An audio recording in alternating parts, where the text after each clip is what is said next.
Aunque nuestra iglesia no dice que es pentecostal, tiene estilo pentecostal y también somos independientes.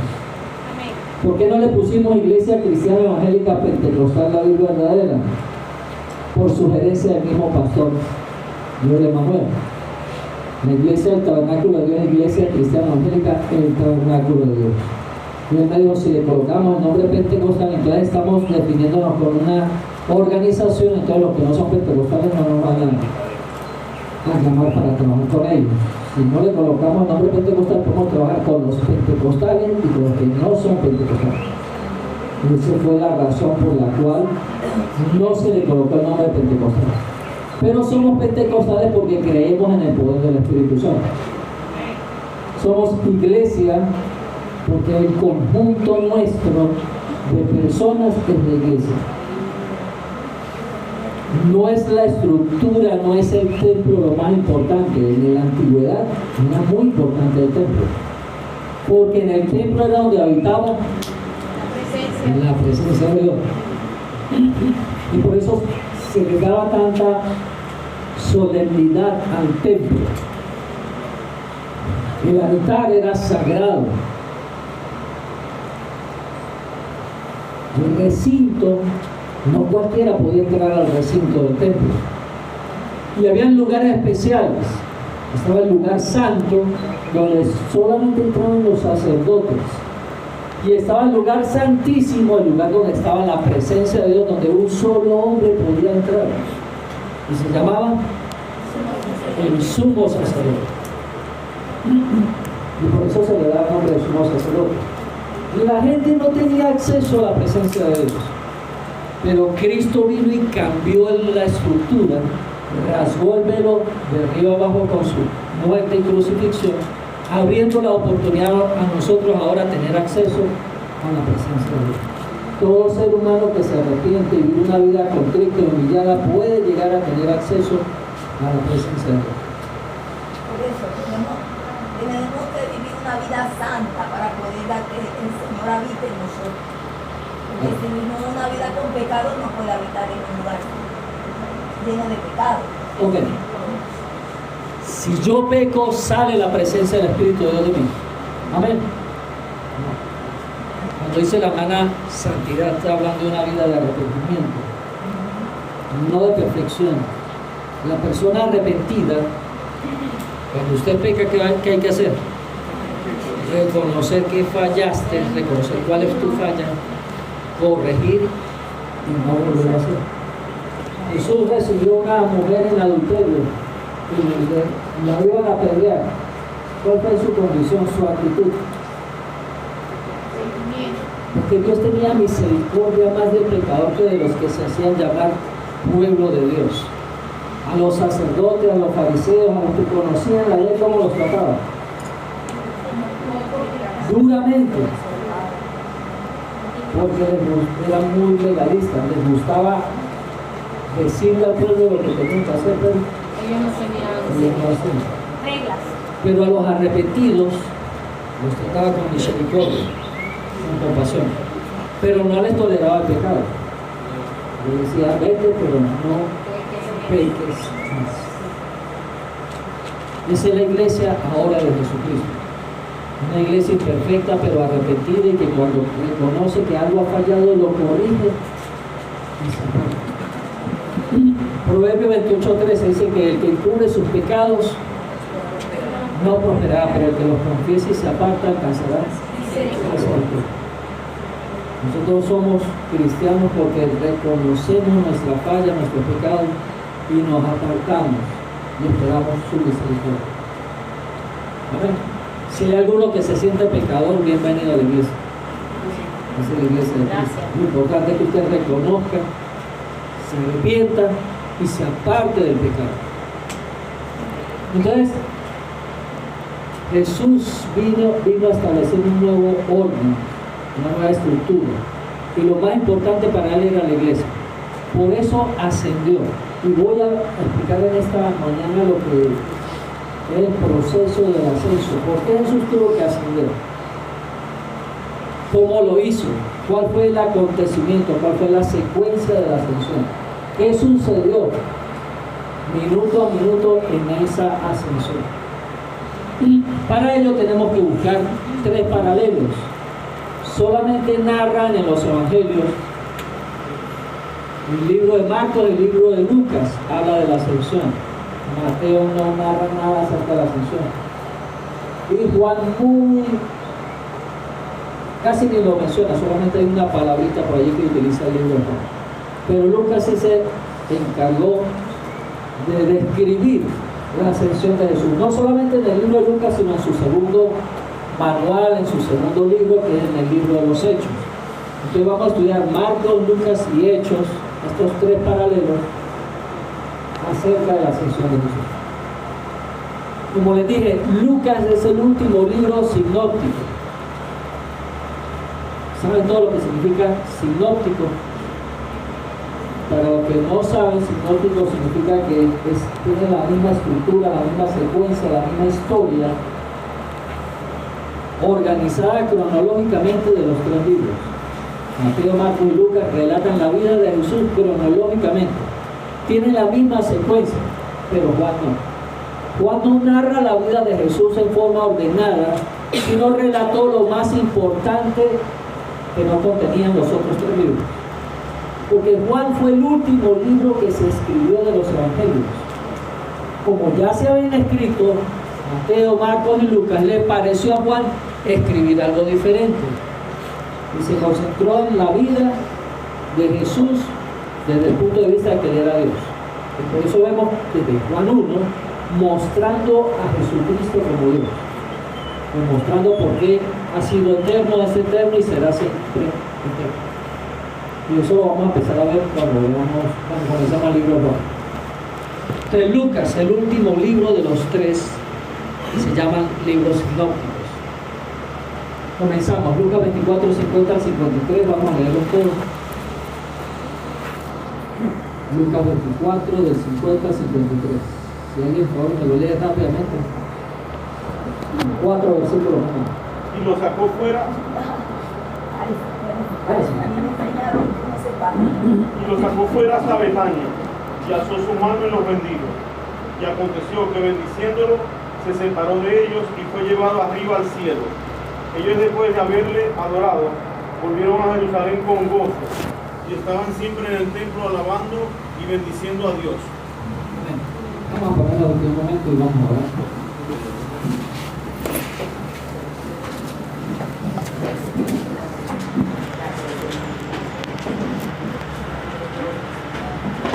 Señor, en esta mañana te damos gracias por este tiempo que podemos compartir.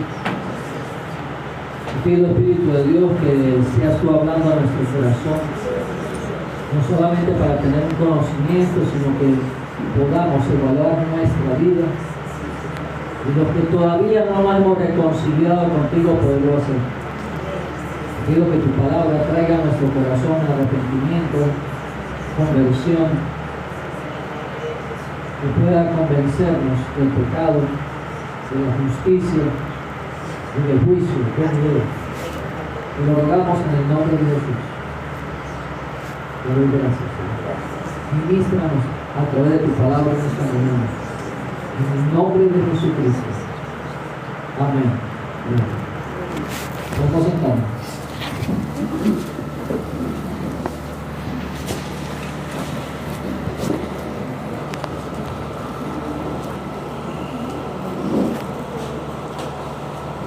Empezamos primero.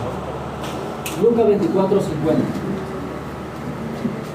Volvemos a leer. ¿Quién tiene Lucas 24, 50?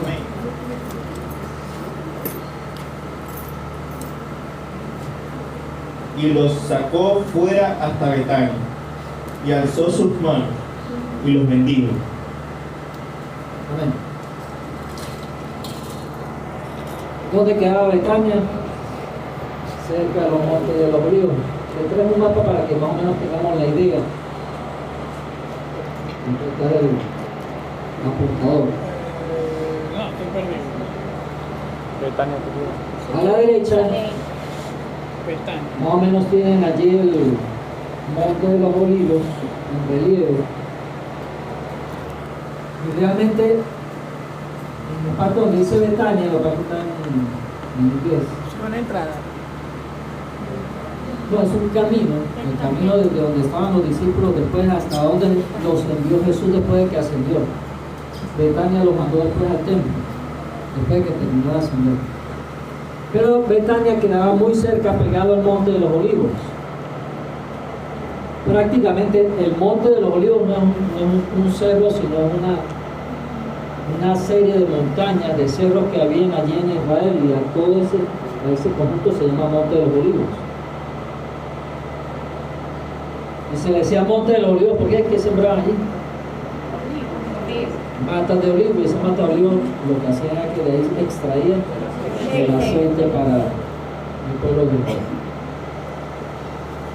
Bien, ahí mismo cerca estaba Getsemaní, más cerca del templo, y ahí tenemos todo lo que era Jerusalén, al lado izquierdo. Entonces Jesús saca a sus discípulos afuera y les dice que se vayan hasta el Monte de los Olivos. Le da instrucciones y aproximadamente 120 personas van hasta ese lugar. 12 de sus discípulos, los 70 que estaban al principio, más otros que llegaron, que se aglomeraron, que el Señor se les apareció y los aglomeró. ¿De dónde sacamos 120? Bueno, Hechos capítulo 1 lo dice más adelante. Estaban todos allí congregados en aquel lugar, en ese monte. Y allí fue donde se despidió Jesús. Entonces, en la resurrección, ¿cuántos testigos habían? ¿Cuántos? 11, 120.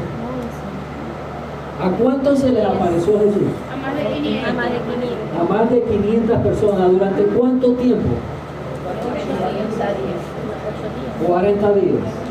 O sea que la ascensión de Jesús fue 40 días desde que apareció por primera vez hasta que ascendió.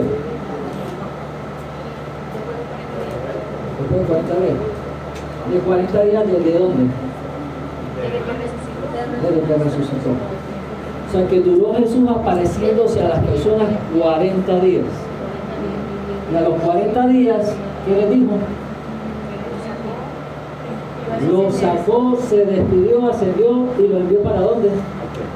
Para el templo orando. ¿Cuánto tiempo duraron en el templo orando hasta que vino Pentecostés? 10 días más.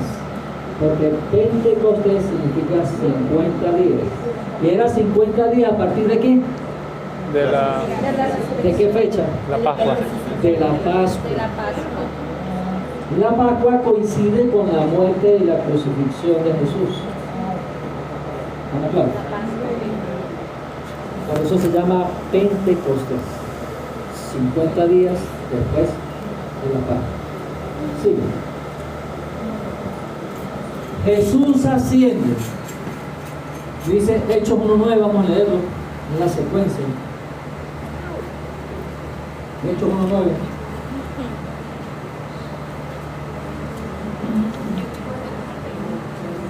¿Alguien tiene Hechos 1:9? ¿A quién le tocó el papelito de Hechos 1:9? ¿Le tocó a usted, hermana, el papelito? Ya, hermana, que alguien le tocó un papelito. Gracias.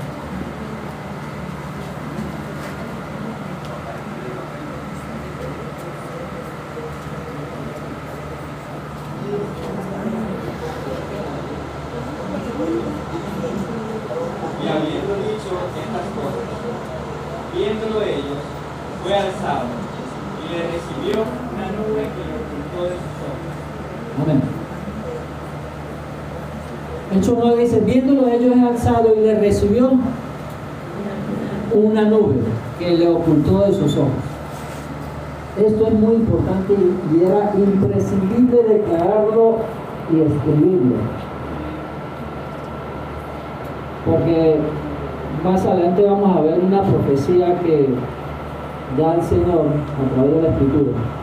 Y esa profecía dice que de la manera como Jesús ascendió, Así vendrá. de la misma manera va a volver. Vamos a ver qué dice el resto de la profecía para poder definir cómo va a ser realmente la segunda venida del Señor.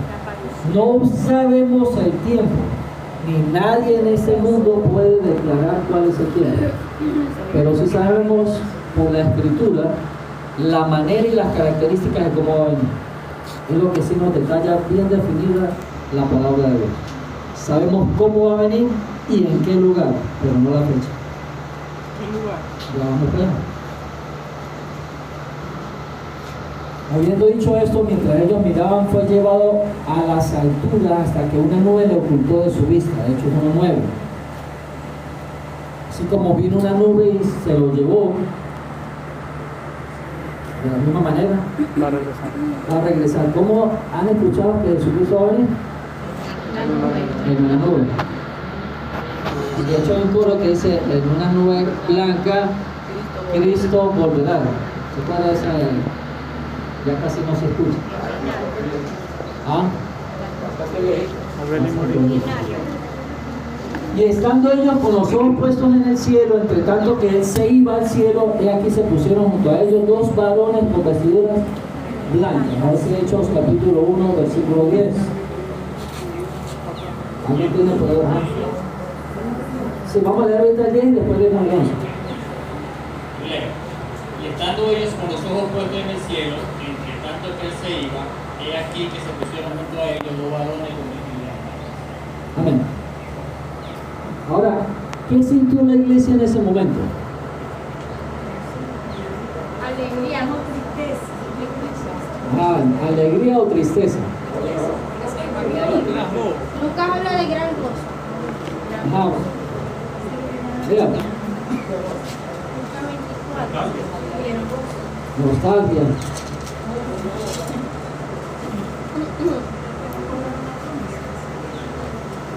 El 52. Ellos después de haberle adorado volvieron a Jerusalén con gran gozo. Pero en ese momento, cuando digo, estaba ascendiendo, Jesús no desapareció hace fracciones de segundo. Vemos que progresivamente fue levantado por medio de una nube, y dice: y ellos mirando a Jesús que se iba al cielo, en ese momento se aparecieron dos hombres entre ellos con vestiduras blancas. Algunos creen que son los mismos dos que aparecieron en la tumba cuando Jesucristo resucitó. ¿Para qué aparecieron estos dos ángeles? ¿Cómo? Sí, como decían, para algunos tristeza, para otros alegría. Había un sentimiento de realmente... Sí. Es como cuando parte un familiar suyo y uno sabe que parte por el Señor. Hay una alegría espiritual, pero hay una nostalgia física.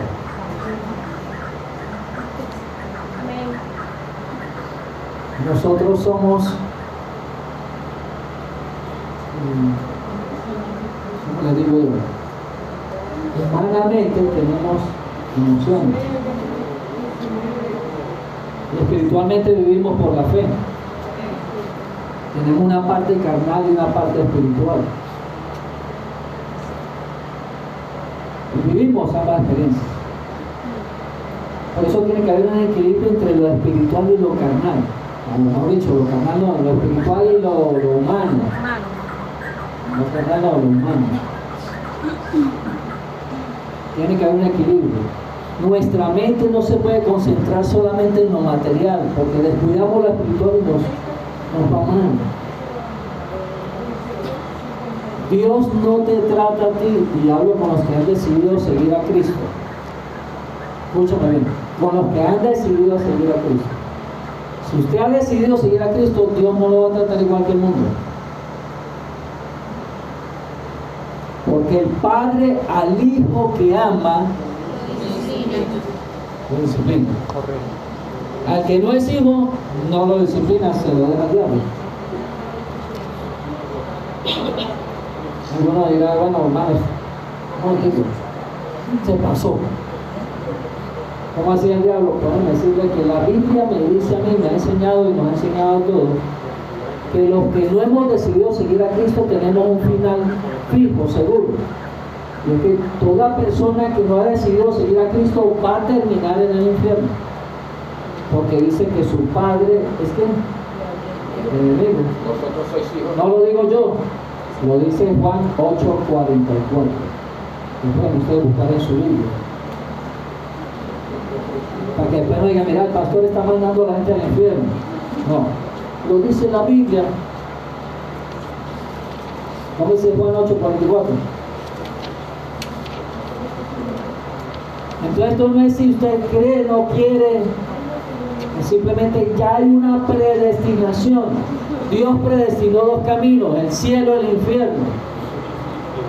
Hay dos señores, uno gobierna este mundo y otro gobernará esta tierra en un futuro. Cristo el enemigo. Y usted decide con quién vivir. Es decisión propia.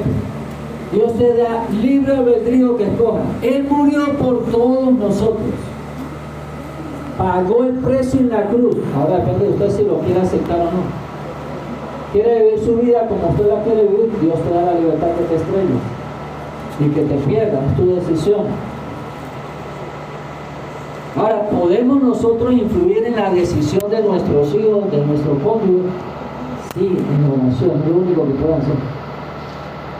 No puede hacer más nada. Ore bastante a Dios para que Dios acose a tu hijo, a tu cónyuge, pero ore de verdad, no de vez en cuando, ore de verdad.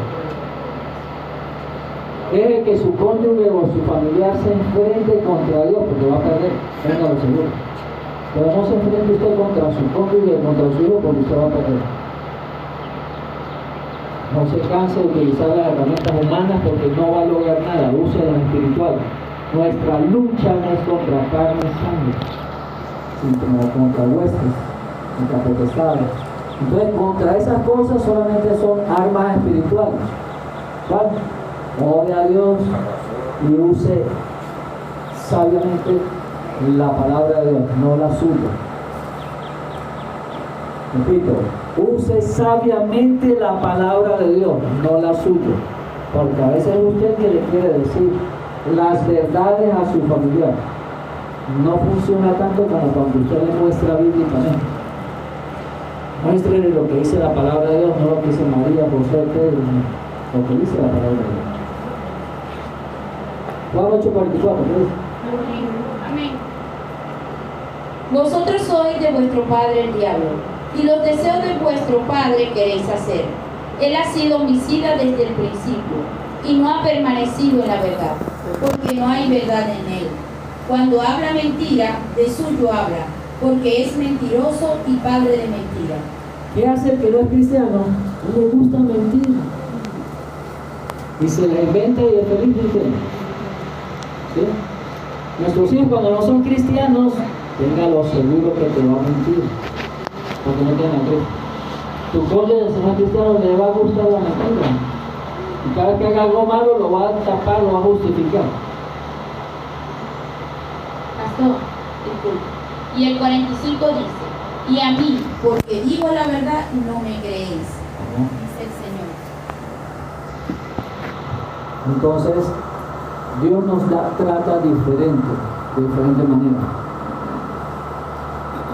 Como todos somos imperfectos, cristianos y no cristianos somos imperfectos, pero una vez que yo decido seguir a Cristo, Dios tiene que de alguna manera perfeccionarme, porque como dice mi hermana Alejandra, sin santidad nadie verá al Señor. Entonces Dios empieza a procesarme, me empieza a venir las dificultades para que tenga paciencia, las adversidades para que me acerque a Él, porque si no vienen las adversidades, mentiras que yo busco a Dios. Porque cuando tengo un buen trabajo y un buen sueldo, me vuelvo un grato con Dios.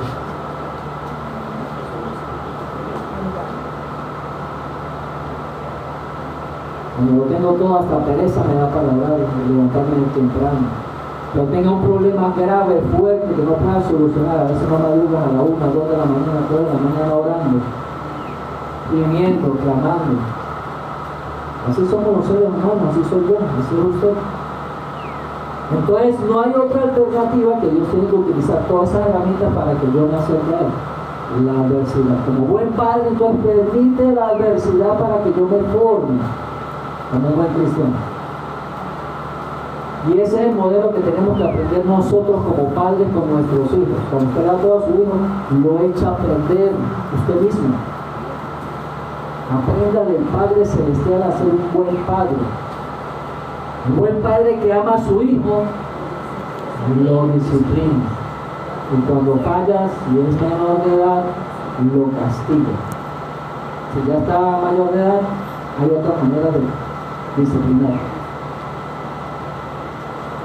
Pero decimos a veces, no, yo no quiero que pase por lo que yo pasé. Bueno, sí, la verdad no pasa. El mayor daño que existe hoy en día en nuestra época es eso. Si quiere dañar a su hijo, regálale un teléfono. Regáleselo. Y después lo va a lamentar. Pero usted lo necesita para estudiar, présteselo entonces. Pero no se lo regale. Porque hasta después de que sea mayor de edad, que medio aprenda a ser responsable. Menor de edad no. Yo sé que algunos jóvenes me van a luchar después de que salga de aquí, pero la experiencia, hermano, estoy cansado de escuchar los testimonios de nuestros propios hermanos, cómo nuestros hijos se han desviado del camino. Han caído pornografía, adulterio, lesbianismo, homosexualismo, y se han pervertido por las redes sociales. No tienen el grado de responsabilidad todavía para tener un teléfono y manejar las redes sociales. Si usted como padre sea sabio, lo ayude, no lo haga. Me meto atrás en nada. Gracias. Hechos 1:11, ahora sí, hermano. Versículo 11. Amén. Gracias, hermano. Jesús en ese momento está ascendiendo en la iglesia, algunos alegres, otros tristes, otros nostálgicos. La aparición de estos dos hombres es para darle la esperanza a la iglesia. Y es allí donde entra, en el caso de nosotros que hemos vivido personas que han partido de nuestra familia. Primera de Tesalonicenses capítulo 4 dice: ustedes que han tenido familiares que han muerto, no se entristezcan como los otros que no tienen esperanza. Lo han leído, ¿verdad? Sí. Porque así como Cristo resucitó a los muertos, todos los que han muerto en Cristo un día resucitarán. Y luego nosotros, los que vivimos, también resucitaremos con ellos. Nos encontraremos juntos y hay una esperanza, una vida eterna. Porque como Cristo resucitó, usted también resucitará. Amén. Para estar con nuestros familiares y con el Señor para siempre. Esa es nuestra confianza. Lo mismo sucedió en este momento. Ellos estaban nostálgicos porque se le iba el Mesías, su Salvador. Más de 3 años estuvieron con Jesús. Y ellos vienen a darles esperanza. ¡Hey, varones! ¿Por qué están tristes? Este mismo Jesús que ustedes ven que de repente se está yendo, él mismo un día va a volver otra vez con ustedes y se va a reunir con ustedes y estarán en 7 años en la boda del Cordero, y en esa fiesta van a después a venir a reinar en este mundo. Así que no se entristezcan. Esperen. Ahora sí, versículo 11. También les dijeron: varones de Galilea, ¿por qué estáis mirando al cielo? Este mismo Jesús que ha sido tomado de vosotros al cielo vendrá así, tal como le habéis visto ir al cielo. Okay. Fíjense que estos varones están dando, ¿no escucharon? No se escuchó, hermano. Estaba apagado. Repítelo otra vez. Sí, porque no se escuchó aquí. Estaba apagado. Los cuales también le dijeron: varones de Galilea, ¿por qué estáis mirando al cielo? Este mismo Jesús que ha sido tomado de vosotros al cielo vendrá así, tal como le habéis visto ir al cielo. Escuchen la profecía. Tal como han visto que Él se ha ido al cielo, de la misma manera regresar. Entonces yo quiero desglosar un poquito este versículo 11 Aquí vemos a uno de los ángeles hablándoles. Ellos mirando al cielo y el ángel le está dando la profecía. Pero vamos a analizar. Número 1. ¿Ascendió desde dónde? Pero Zacarías 14:4 dice que la venida del Señor va a ser en el mismo lugar. Así como Él ascendió en ese mismo sitio volverá otra vez. ¿Quién tiene Zacarías 14:4 que lo puede leer?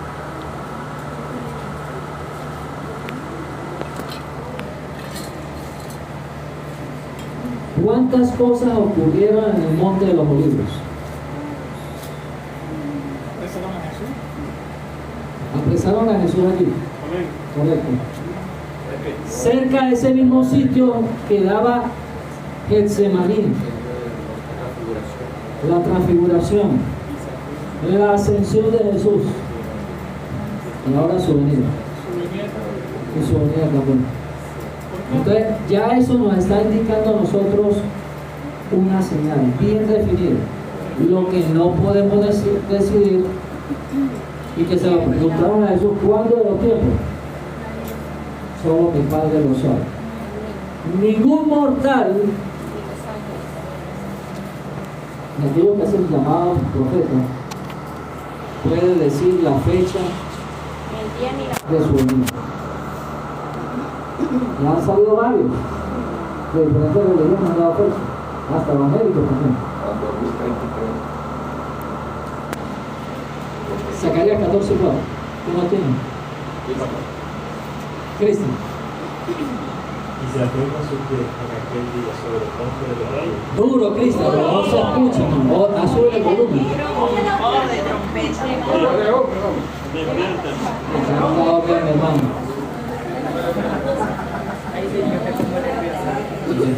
Se afirmará que en aquel día sobre el Va a darle la tarea a su tío. Amén.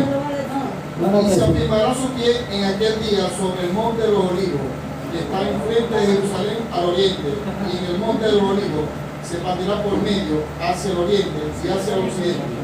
Hacia un valle muy grande, y la mitad del monte se apartará hacia el norte y la otra mitad hacia el sur. simbólicamente, sí. Simbólicamente, recuerda de que donde Jesús venga, al sitio donde venga, ¿cómo va a reinar? No, que vengo y me instalo yo. Y el enemigo se va porque él quiere. ¿Qué va a ocurrir en ese sitio? La batalla de Armagedón. Ahí va a ser la guerra entre las tinieblas y el reino de Dios.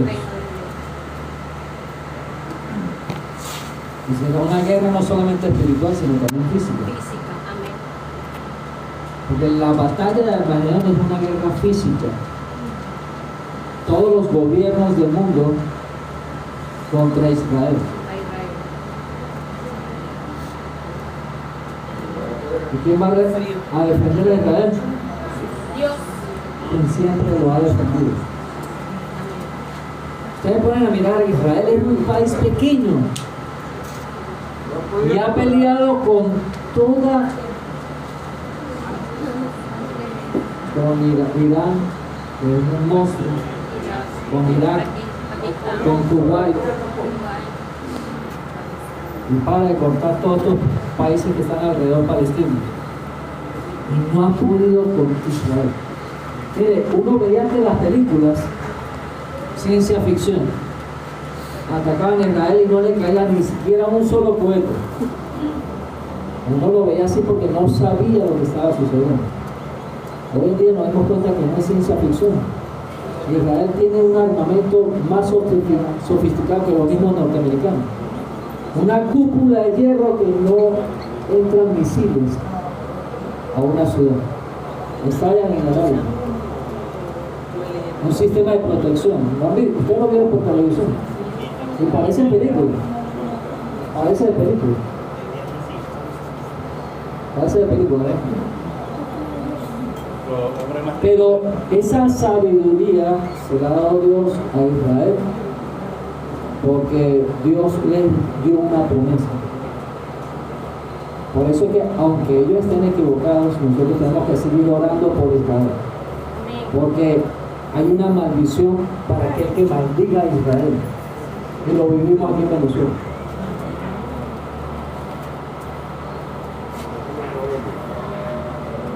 Lo que Dios promete, hermano, es ley. Así que cuando usted habla, hermano, cuídese con lo que habla, lo que diga.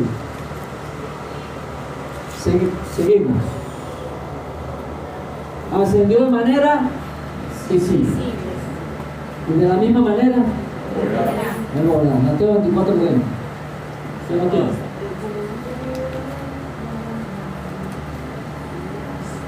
Angelito no ha terminado el servicio. Ok.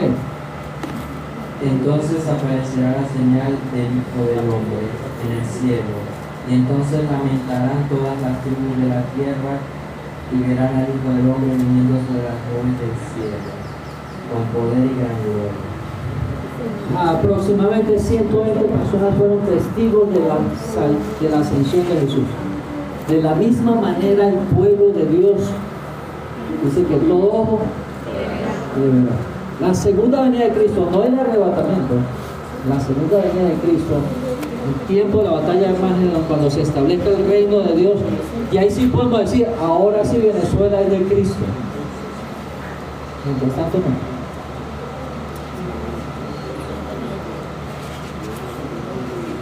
Repito, a veces oramos mal porque desconocemos la Biblia. Decimos, Señor, que Venezuela sea de Cristo. Sí va a ser de Cristo cuando venga Cristo y reine aquí sobre el mundo. Por ahora, el príncipe de este mundo y quien gobierna el mundo es ¿quién? El enemigo, lo dice la misma escritura. Y entonces decimos, ¿y por qué Dios permite esto? Porque ahorita quien está gobernando es el enemigo. No fue el plan de Dios. El plan de Dios fue darle la autoridad al hombre. Pero el hombre cedió por causa del pecado, de desobediencia, se la cedió a Satanás. Igual como usted hoy en día, si usted no ha decidido seguir a Cristo, usted ha cedido su voluntad al enemigo. Y quien te manipula no eres ni tú mismo, el enemigo. Porque ni usted mismo a veces se puede controlar. Porque usted sabe que hay cosas que están mal y no las quiere hacer, pero las hace. Te está controlando. No tienes el control. Pero un día Cristo va a reinar. Satanás va a ser atado durante 1000 años y va a perder la autoridad sobre este mundo. Y ahí sí todas las naciones le pertenecerán al Señor. Por ahora quien tiene la culpa de las cosas que pasan en este mundo no es Dios, Dios no existe, es el enemigo. Es el enemigo. Ascendió de manera visible, fue recibido en una nube, y esa misma volverá. Con poder y gran gloria. Sigo. Sí. Eso está mismo en Hechos 11. Ya. Continuamos. Jesús asciende al cielo y se sienta a la diestra de Dios, a la derecha de Dios. Marcos 16, 19. Ascendió Jesús. Y luego que ascendió, Marcos es el único que revela que se sentó a la diestra, a la derecha de Dios. Una posición que era de Jesús y la vuelve otra vez a tomar.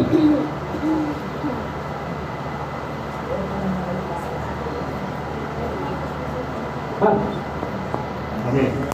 Y el Señor, después que les habló, fue recibido arriba en el cielo y se sentó a la diestra de Dios. Amén. Jesús era Dios, dejó su trono, siguió siendo Dios como humano, pero ahora con un cuerpo perdón, como divino, pero con un cuerpo ahora humano. Cuando vino a la tierra era 100% Dios, 100% hombre. Tenía ambas naturalezas, porque fue el Espíritu de Dios quien lo engendró. Tenía la naturaleza divina, pero se reprodujo en el vientre de María, naturaleza humana,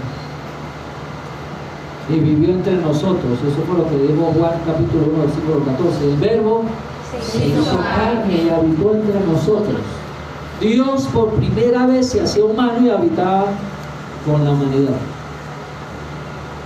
Por eso fue necesario que un ser humano se diera en sacrificio perfecto, sin pecado. ¿Y quién fue ese ser humano? Jesucristo, hombre. Por eso 1 Timoteo 1, 2, 5 dice: no hay otro mediador entre Dios y los hombres, Jesucristo. Hablando de la naturaleza humana de Jesús en ese momento, tenía que ser un humano que viviera la ley perfectamente, la cumpliera para poder darse el sacrificio. Jesús asciende y entonces se sienta a la diestra de Dios, vuelve otra vez a su reino. Lucas 24, 52 al 53. Después de que asciende, se le da una instrucción a ellos.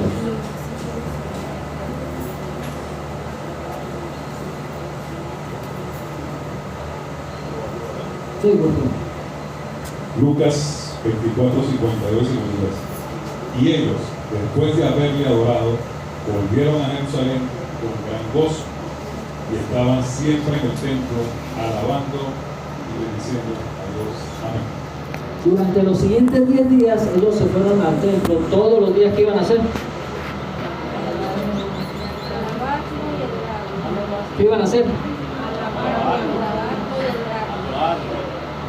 Ahora, yo no comprendo por qué a veces nosotros los seres humanos nos cuesta en una hora alabar a Dios. Estos hombres se fueron 10 días a alabar y a glorificar el nombre de Dios.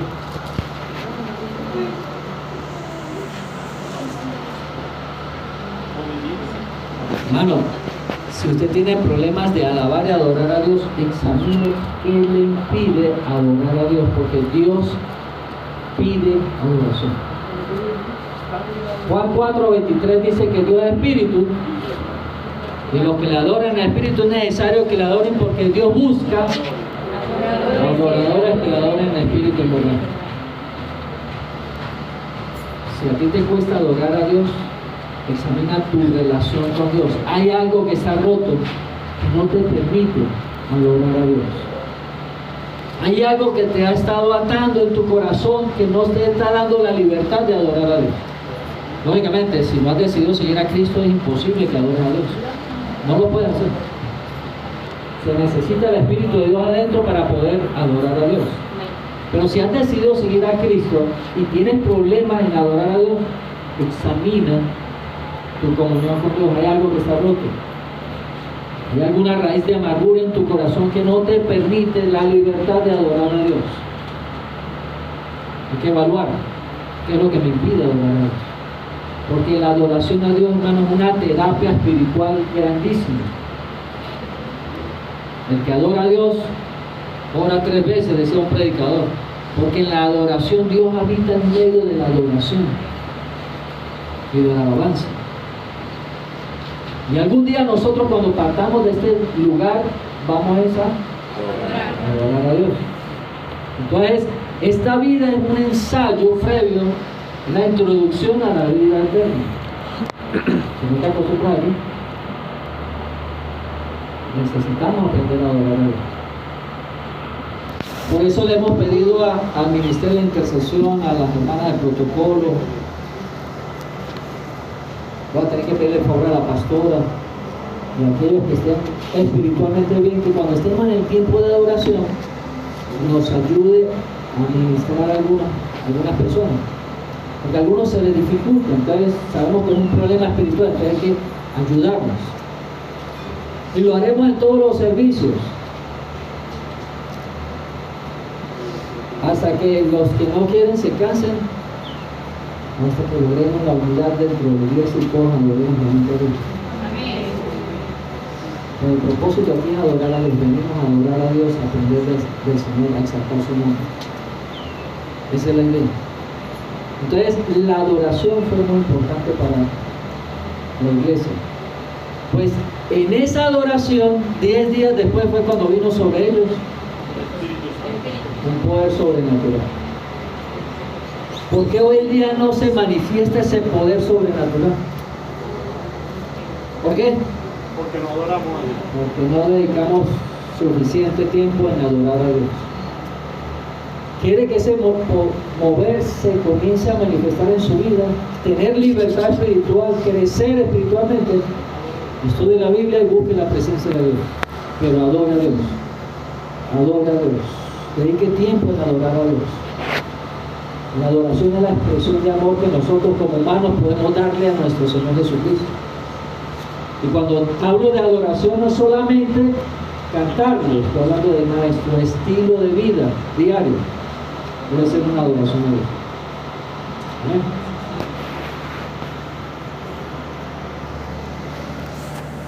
Marcos 16:20. Amén. Y ellos, saliendo, predicaron en todas partes, ayudándoles el Señor y confirmando la palabra con las señales que la seguían. Amén. Amén. Los discípulos recibirán poder, porque eso iba a pasar 10 días después, seguido por medio de señales, y comenzarán a predicar la palabra de Dios. ¿Para qué Dios le dio un poder a ellos? No era para decir, wow, cómo tienen el poder. O para decir, yo sí tengo el don. No.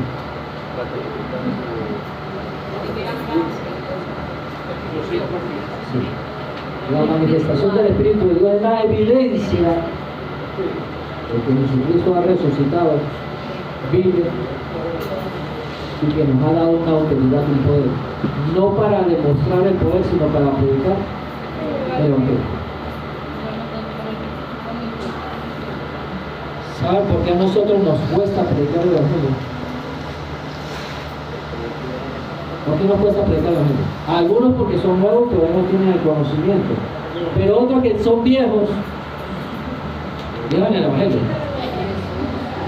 El Evangelio. Miren, ¿sabe qué me llamó a mí la atención en esta película que se intentó pasar el día viernes? Sí, pero no la podemos terminar, ¿no? Pongan la gloria a Dios por todo lo que fueron. La mayoría de los invitados que fueron esa noche a la película fueron de hermanos que tienen poco tiempo con nosotros en la iglesia, con excepción de por ahí unos 4 o 5 de los antiguos, pero la mayoría fueron gente nueva. Muchos de ustedes que tienen poco tiempo con nosotros, quizás ustedes tienen mucho tiempo en el Evangelio, pero con nosotros como iglesia tienen poco tiempo, 6 meses, 8 meses. Y claro que yo vi que más invitados llevaron. Y los que tienen con nosotros años, 3, 4 años, o tienen en la iglesia muchos años, se me quedaron dormidos. Fueron a la película, pero no llegaron a nada. Entonces perdemos la visión, nos conformamos por ir a la iglesia y no, hermano, tiene que predicar el Evangelio. Y si de repente todavía no está capacitado, no se siente seguro, lleve un invitado, tráigalo. Pero queremos que de ahora en adelante no se venga solo o sola. Traiga un invitado. Motive a alguien. Sirva de esperanza para otra persona, pues el propósito de la vida cristiana es predicar el Evangelio. Amén. Predicar el Evangelio.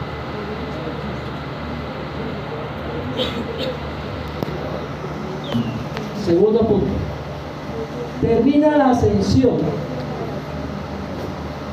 y Lucas da un resumen de la ascensión de Jesús, porque Lucas fue el único que después de su libro continuó hablando de la ascensión en su primer capítulo del segundo tomo. ¿Cuál fue el segundo libro que él hizo? Hechos de los Apóstoles. Y empezando el libro, volvió a hablar de la ascensión. porque tenía que tomar como partida, punto de partida, la ascensión de Jesús, porque estaba concentrado toda la misión de la iglesia. Y él resumió lo siguiente.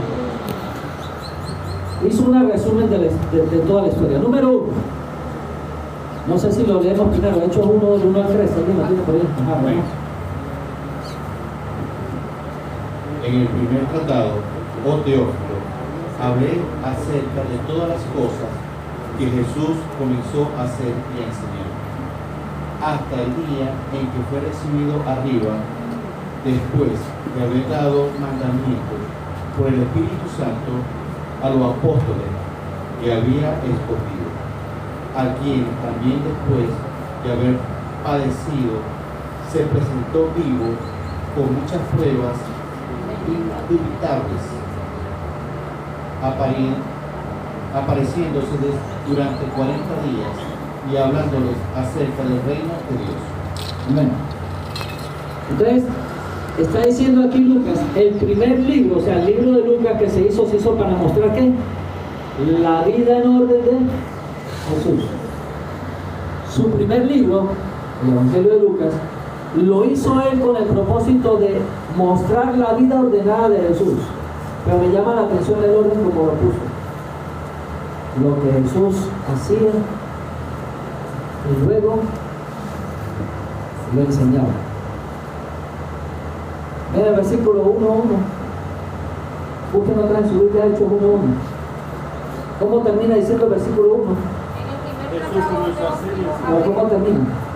Las cosas que Jesús comenzó a hacer y enseñar.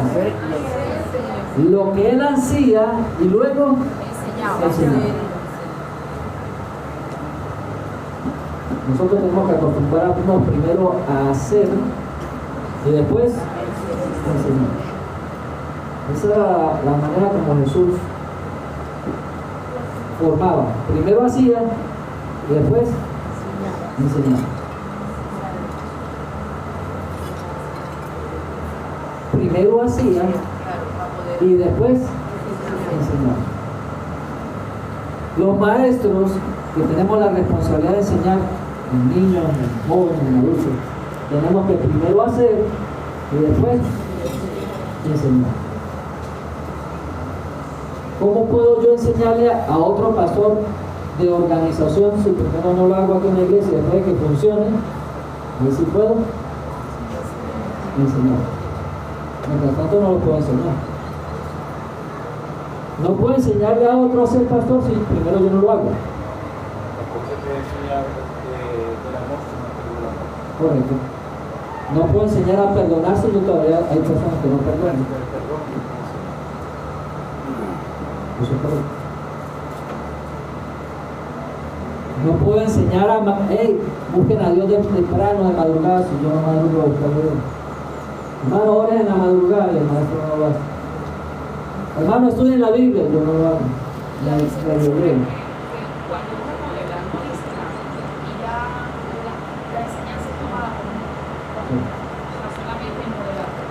Hermano, ayudemos al necesitado, pero yo no hago de la vista gorda.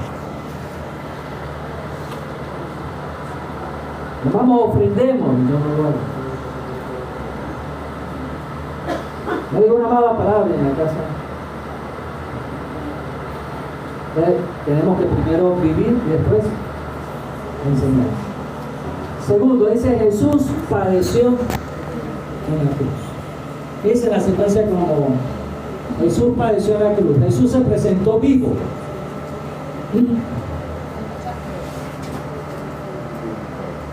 Se presentó vivo, sí, resucitó. Con muchas pruebas indubitables. La palabra indubitable significa indudable, convincente. Porque aunque su apariencia no era la misma, lo demostró con sus manos, con sus pies y con su costado. ¿Y sabe qué debe ser extraordinario? En el caso de Tomás, que es lógico, para nuestra mente es incomprensible que un hombre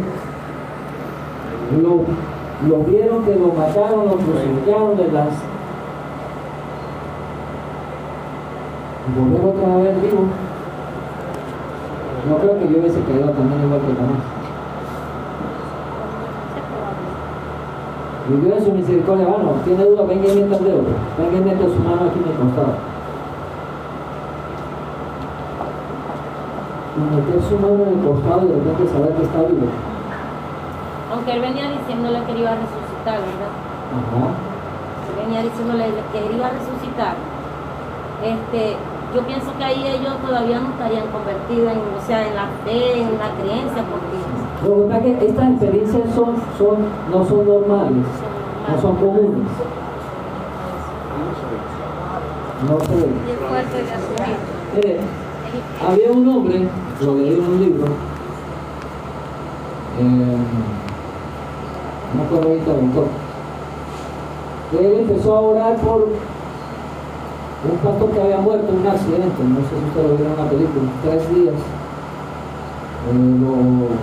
Lo prepararon su cuerpo, y cuando ya lo iban a llevar al sitio donde lo tenían que enterrar, la esposa le dice al chofer que se desvíe y vayan a una campaña que había en un estadio.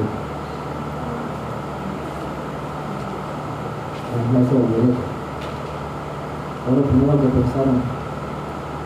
Su entorno era cristiano, pero ellos días. Eso ocurrió en un país de África. En África, ¿no? Sí, ¿no?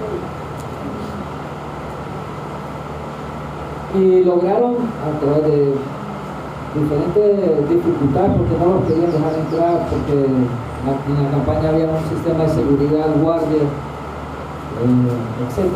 Vencieron todos los obstáculos, pudieron meter a este muerto en el estadio, pero no donde tenían la campaña, sino en el sótano. Y empezaron a orar por él, y a orar por él, y a orar por él, y a orar por él. Cuando se movió por primera vez, que le estaba orando también, de la impresión. Es así, porque yo le voy a decir algo, hay personas que dicen que son cristianos, ¿verdad? No, que no aprenden a perdonar y hablan, pero en el momento que te matan un familiar, a tu hijo, que lo viola, ahí es donde tú vas a demostrar que verdaderamente eres cristiano. A mí me pasó esa experiencia, ¿no? Y yo lloraba, yo me arrodillaba, yo le decía, Señor, Espíritu Santo, ayúdame a perdonar al que mató a mi hermano. Y yo duré semanas orando, pidiéndole ayuda, hasta que el Espíritu Santo fue el que me ayudó, porque uno con nuestra propia carne, eso no lo hace. Es mentira. Es el Espíritu Santo que te puede ayudar. Bueno, hermano, y por la misericordia de Dios, el hombre resucitó. Son casos de 10 millones uno. ¿Pero qué más? Pero Dios tenía un propósito con él en ese lugar, en ese país y en esa campaña. No siempre pasa nada, pero fue un propósito de Dios. Sí, pero lo que yo... Entonces para ellos fue una impresión grande, y lo hemos visto varias veces, personas que oran por un enfermo y cuando se levantan caen de incredulidad. Pastor, o sea, lo que yo me refiero de verdad, que, o sea, ellos estuvieron con él, vieron que él levantó muertos, que Sí. sanó tanto personas que tenían enfermedad. Y si él venía hablándoles y ellos veían, si ellos venían viendo tantas cosas que el Señor hacía, ¿verdad? Si el Señor le decía que iba a resucitar, yo pienso que ellos no estaban preparados, era en su creencia, en el aspecto de que eran muy incrédulos. Ellos sabían que iba a haber una resurrección, Sí, pero una resurrección masiva como lo dice la profecía. Porque así como nosotros los seres humanos mostramos curiosidad por cualquier cosa, yo me voy a sentar a esperar. Si usted me dice a mí, no, que al tercer día yo voy a hacer esto, yo, creyendo en lo que usted me está diciendo, yo me voy a sentar a esperar a ver qué es lo que va a pasar. Pero cuando él se le transfiguró, porque Tomás dijo primeramente que hasta que él no viera con sus propios ojos al Señor, él no creería, ¿sí? Y ya lo venía diciendo. Entonces él le dice, Tomás, que le metiera los dedos en su... Cuando él le dijo, Señor Dios mío, ¿no? Señor Dios, ajá, Señor mío, Dios mío, toma porque me has visto creído, ¿no? Le dice todavía el Señor.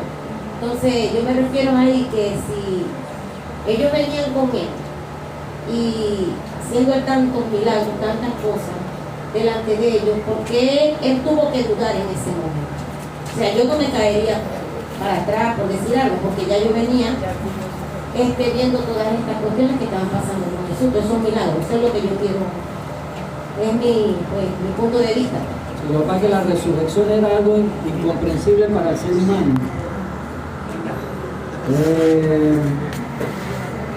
Yo les digo ahorita, hermanos, nosotros un día vamos a resucitar.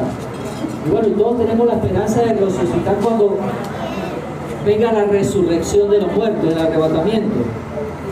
Pero que una persona resucite fuera del tiempo, de la profecía, era un impacto. Como en el caso del hermano de Marta y de María. ¿Cómo se llamaba el hermano de Marta y María? Caso de Lázaro.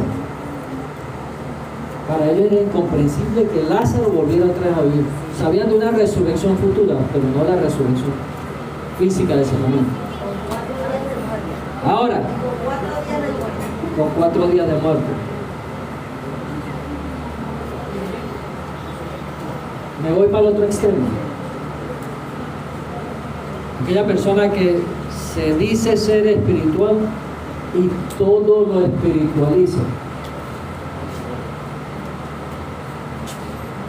Hermano, movió la cabeza, eso es que Dios me está diciendo algo. Y Dios te dice esto, esto y aquello, y empieza a profetizarse cosas que ya están en la Biblia. Amén. Mire, el profetizar es tan delicado que la Biblia dice, si una sola profecía en la vida del profeta no se cumple, profeta falso. No le creo. Con una sola profecía, hoy en día muchos profetas tiran 20 a ver si pegan de 21 a 2. La mayoría no funciona. Entonces se van al otro extremo, todo lo espiritualizan. Y entonces no excusamos que no hay que darle la libertad al Espíritu Santo. Mentiras, no hay libertad al Espíritu Santo porque el Espíritu de Dios no hace nada contrario a la palabra de Dios. Es simplemente una excusa que nosotros inventamos para poder argumentar lo que nosotros queremos hacer simplemente. Nos volvemos religiosos. Leí una palabra que me preguntó un hermano, ¿qué es religiosidad? Cuando yo formo del estilo de vida una religión. Me salgo de la palabra de Dios. Voy a terminar porque se me acabó el tiempo. Llegó la maestra principal, la coordinadora. Jesús comisiona a los apóstoles por medio de sus mandamientos dados al Espíritu Santo. ¿Cómo los comisionó? ¿Qué les dijo? ¿Qué hay que hacer? Predicar el Evangelio. Jesús es recibido arriba en el cielo y esa es la ascensión. Y aquí termina el resumen del discípulo Lucas. Lucas no fue apóstol, fue discípulo. Ojo, Lucas con todo lo que hizo y escribió una carta, no se dio el título de apóstol. Discípulo del Señor. Vamos a ponernos de pie.